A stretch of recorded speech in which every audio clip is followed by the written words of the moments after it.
Please subscribe.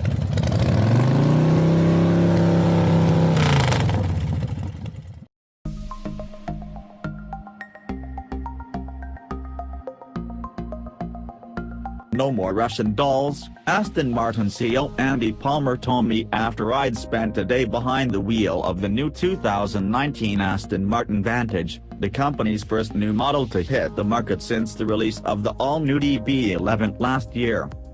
With that simple statement, Palmer is making a few things clear. First, he's acknowledging one of the main criticisms levied against the old Aston Martin, that its cars were just a little too samey. And second, he's saying Aston went out of its way to make the new Vantage a decidedly different beast from the DB11. That's not an easy task, considering the two models share parts of the same chassis, suspension and even a motor.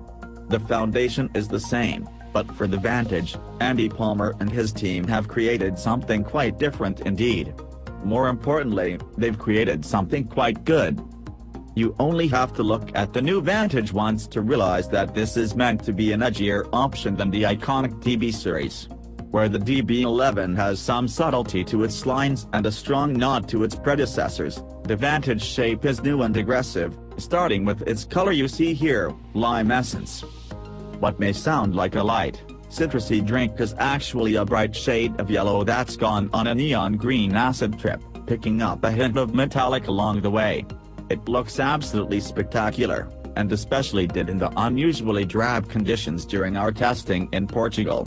Aston's Palmer said the color was intentionally meant to shock, perhaps a final push for someone on the fence between this and the DB11. Where the DB11 is meant to be a 2+2 Grand Tourer, delivering a comfortable enough ride, plenty of storage and a set of rear seats for small children, or adults who don't like too much, the Vantage is a more purposeful sports car. Those token rear seats are gone, the suspension, though the same configuration, is stiffer and the exhaust is noticeably louder. But really, it's that exterior that might be the biggest departure. Up front you'll find not the trademark Aston grille, but instead an assertive lip set to scrape downforce from the road ahead. At the rear, the Vantage sports a pronounced duckbill spoiler along with a massive rear diffuser lurking beneath the bumper. The result is a far more purposeful look than the DB11's, a look that's matched by the drive. My 2 days with the Vantage were marred by some of the worst rains seen in Portugal in months, strong enough to flood roads, instigate rock slides and make the locals shrug apologetically. Not ideal testing conditions for sampling the best that Aston's best has to offer, but still plenty of opportunity to discover what sets this car apart.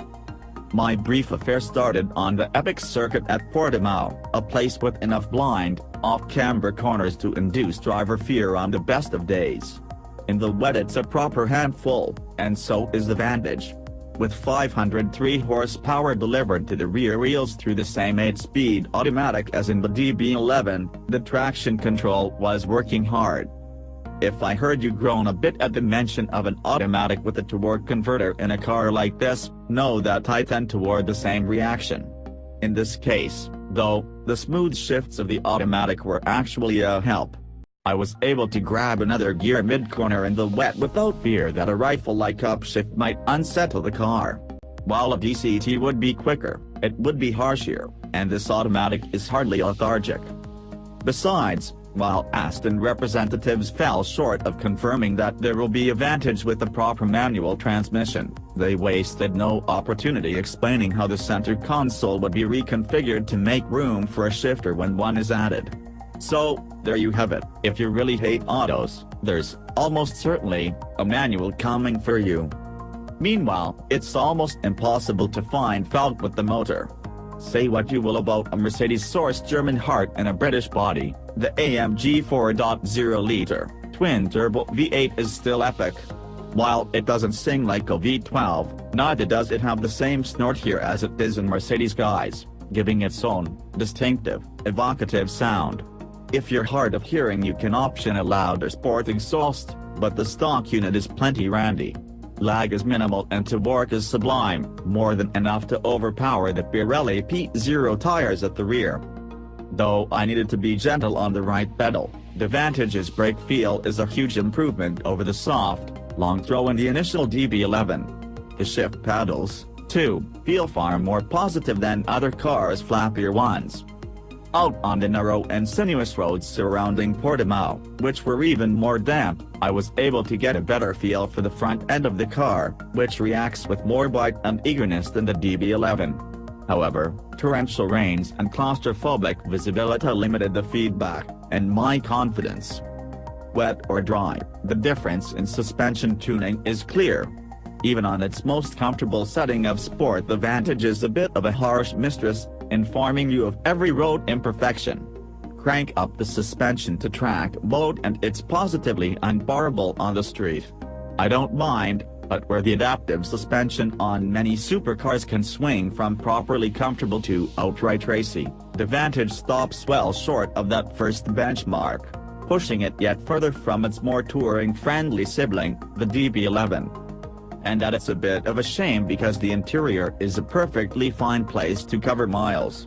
The seats, though more supportive than those in DB11, are quite comfortable and there's plenty of leg, shoulder and headroom for most, even while wearing with a helmet. There's even a trunk big enough for the standard 2 bags of clubs, plus a fair few storage cubbies and even cup holders. No glove box, though. When it comes to technology, the Vantage offers the same infotainment system as found in the new DB11. That, like the motor, was borrowed more or less wholesale from Mercedes-Benz, where it's called Command. It's not the latest flavor of that system, nor indeed the most comprehensive on the road with a lack of support for Android Auto, but it's still miles ahead of what was found in the last Vantage iteration. Though I confess I had hopes for some more significant chassis dimension changes between the Vantage and the DB11, Aston's first 2 new models really do stand further apart than the DB9 did from its various derivatives over the years. The Vantage drives as aggressively as it looks, and while many will see it as a bit too harsh in either of those aspects, that's kind of the idea. And if it's too aggressive for you, Andy Palmer has a DB11 he'd love to get you into.